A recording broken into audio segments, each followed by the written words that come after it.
জাতীয়তাবাদী জিয়া সৈনিক দলের সিদ্ধিরগঞ্জ থানার আহ্বায়ক কমিটি আনুষ্ঠানিক ঘোষণা করা হয়েছে।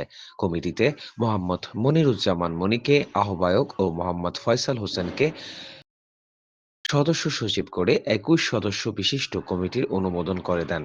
জাতীয়তাবাদী জিয়া সৈনিক দলের নারায়ণগঞ্জ জেলা কমিটির আহ্বায়ক মোহাম্মদ জি এম সুমন মুন্সি ও সদস্য সচিব শফিকুল ইসলাম ৩০ ডিসেম্বর রাতে নারায়ণগঞ্জের সিদ্ধিরগঞ্জ থানার শিমরাইল এ রহমান সুপার মার্কেটে চায়না মার্ক রেস্টুরেন্ট জাতীয়তাবাদী জিয়া সৈনিক দলের সিদ্ধিরগঞ্জ থানা কমিটি অনুমোদন উপলক্ষে মত বিনিময় সভার আয়োজন করা হয়েছে।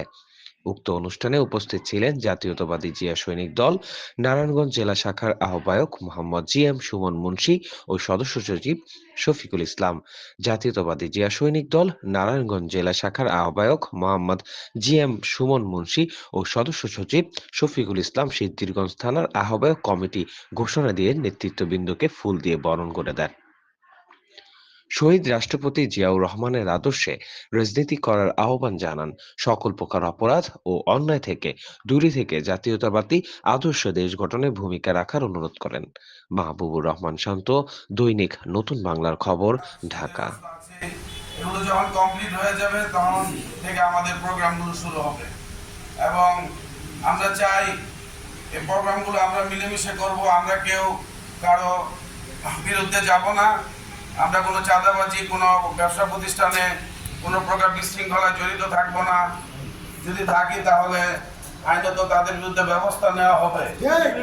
আর আমরা চেষ্টা করব যে তারুণের অহংকার তারেক জিয়ার হাত যেন শক্তিশালী হয় এবং শহীদ প্রেসিডেন্ট জিয়াউর রহমানের আদর্শে আমরা সবাই এগিয়ে যাব দেশ গড়ার লক্ষ্যে। এর বাইরে আমাদের যা চাহিদা থাকবে আমরা যার যার কর্মের মাধ্যমে তার পরিচয় দিব। আমি আর আমার বক্তব্য দীর্ঘায়িত করলাম না। সবার সুস্বাস্থ্য কামনা করে, দীর্ঘায়ু কামনা করে আমি আমার বক্তব্য শেষ করব। শহীদ রাষ্ট্রপতি জিয়াউর রহমান অমর হোক, খালেদা জিয়া জিন্দাবাদ, তারেক রহমান জিন্দাবাদ, বাংলাদেশ জাতীয়তাবাদী সৈনিক দল জিন্দাবাদ। আসসালামু আলাইকুম রহমতুল্লাহ।